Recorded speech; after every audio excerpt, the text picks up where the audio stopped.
Satuan Brimob Polda Aceh Kompi 4 Batalion Si Pelopor pasca bencana banjir berupaya membangun jembatan darurat yang berlokasi di Desa Aibobo, Kecamatan Blang Kejeren, Kabupaten Gayo Lues.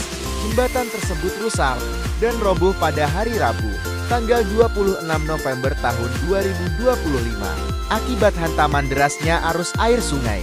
Jembatan ini merupakan salah satu akses utama menuju kecamatan Dabun Gelang, akses jalan menuju Rumah Sakit Umum Muhammad Ali Kasim yang setiap hari digunakan oleh masyarakat untuk beraktivitas menuju kota Blang Kejeren. Pembangunan jembatan sementara dimulai Senin 1 Desember tahun 2025.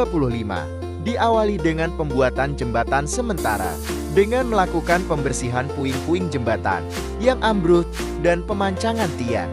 Bentuk kepedulian Brimob Aceh terhadap keselamatan dan kelancaran aktivitas masyarakat. Tim perbaikan jembatan secara sigap dan penuh semangat bersama masyarakat sekitar melaksanakan pembangunan kembali jembatan dengan memanfaatkan bahan yang ada di lokasi seperti besi bekas dan kayu. Kehadiran Satuan Brimob Aceh harus selalu memberikan manfaat langsung bagi masyarakat, terlebih di wilayah Kabupaten Gayo Lues pasca bencana banjir.